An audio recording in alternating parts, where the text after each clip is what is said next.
Hello, Miss Story here, with another collection of mysteries and oddities from around the web from the voice of yours truly. When I was a kid, I wandered out into the kitchen late at night to get some water. I remember getting the glass of water and walking out to the living room where we had these big bay windows overlooking the cul-de-sac. I walked over to look out the windows because I saw someone walking down the street. I couldn't help thinking how strange it was that someone was walking down the street, and then I realized something was off with this person. Their posture was hunched and shadowy, and the stride seemed inhuman. I remember the thing stopping once it got directly in front of me and turning slowly. I remember those terrifying red eyes sinking into me. Then it started to dash up the hill towards my front door. It got halfway to the door before I realized I should do something instead of just stare. I was in shock. I immediately screamed and sprinted to my parents' bedroom. They remember me bursting into their bedroom and screaming about something evil trying to get inside. The worst part was my father walking down the stairs to the front door with me peeking around the corner. I was convinced as soon as he opened the door he was going to die. Fortunately, nothing was there, and my father has never let me live down the night a devil tried to break into the house. I still can't look out of windows at night 17 years later. It was getting a little late into the fall, but a friend of mine wanted to try to get one last camping weekend in. So we headed out of town to a nice little campground in a valley about an hour outside of the city.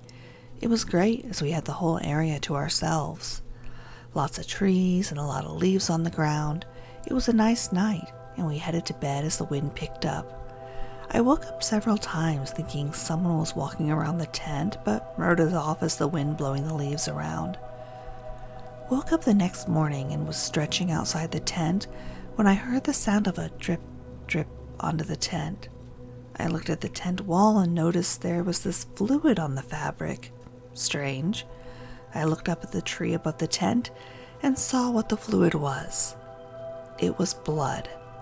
There was a sheep's leg nailed to the tree about 20 feet up in the tree, and the blood was dripping down onto our tent. I woke my friend and we just flung everything into the vehicle and peeled out of there as fast as we could. I knew that someone nailed it to the tree the night before, and there was no way I was going to stay another night. We never went back either. My uncle owns a large 100-plus acre farm in North Carolina, which I would go to during summer vacation to spend time with my cousins. One year in the late 80s, when I was about 7 or 8, my brother and I woke up for some reason and couldn't fall back asleep. So we hung out talking and looking out the second-story window over at the large old farmhouse about 30 yards away. The old farmhouse, which was built in the 1880s, had been sitting empty for decades. If there was ever a stereotypical scary old house, this was the house. So, as my brother and I are surveying the farm, shooting the shit, we look into the southwest corner window on the second floor and see a blue-gray, glowing person staring at us, clear as day. We proceed to freak out, wake up my dad, alert him to glowing person, only for it to be gone when he comes into our room. Fast forward 8 years. I'm 16 years old, visiting the farm again. For some reason or other, my aunt and uncle had to take my cousins to something and gave me the option of going with or staying back on the farm.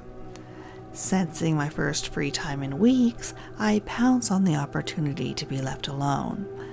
The day was really overcast, so I didn't want to venture too far away with the prospect of rain hanging over my head, so I wandered down to the yard to the trampoline positioned a few yards from the old farmhouse. I commenced jumping and flipping for about 10 minutes. until I feel this glare on my neck, which seemed to paralyze me instantly. And in that instant, the memory of that night 8 years earlier came flooding back. I turned my head, looked at the southwest second-story window, and there it was. Same ominous glow, same outfit, same stare. I turned away from the window and somehow managed to continue to jump. All the while, the glare felt like a hand on my shoulder. After another minute or two, I turned back to see the glowing person had not wavered. At this point, I lost my cool and ran as fast as I possibly could into my cousin's room, shut the blinds, and had a heart attack until they got home. When I was young, I'd say 8 to 11-ish, my sister, whom is 7 years older, would babysit me when my parents were out. At the time, she smoked a lot, and my parents made her smoke outside, of course. So I'd follow her outside into the carport, which faced the street, and play around, annoy her, and such. One day, my sister notices a car at the end of the driveway just sitting in the road. It's a white SUV with a bike rack on top. It has the most tinted windows I've ever seen. You could not see inside. It sat there until she went inside, then would drive to the end of the road and sit at the church parking lot and wait. Wait until she'd come out again for another smoke, and it would repeat this.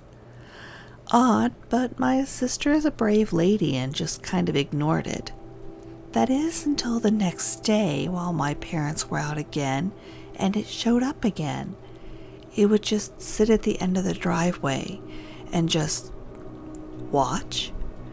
I don't know what the driver was doing, but he was watching my sister. If I didn't go out, I'd watch from the front window, and it would just sit there and watch my sister.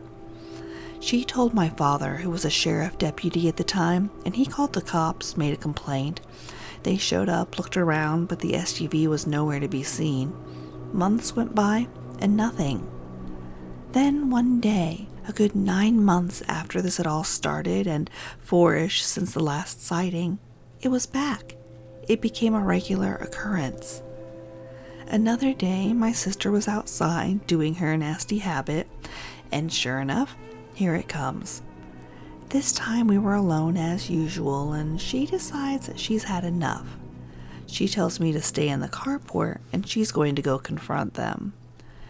She starts walking toward the SUV, and halfway down the driveway, she would later remark to us, I felt utter terror, like I knew if I went any further, I was dead. I was paralyzed by pure fear. She turned around and went inside.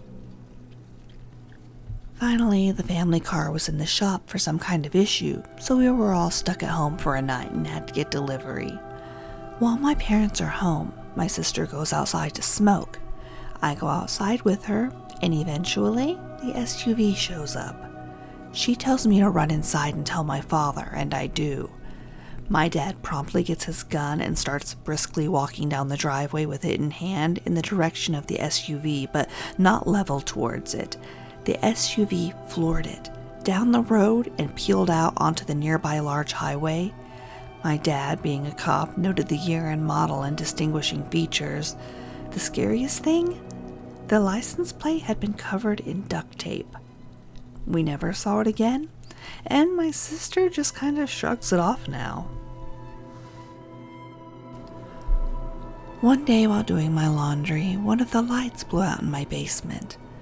My basement is set up so that the laundry room is split from the other side of the basement with a wall and a door.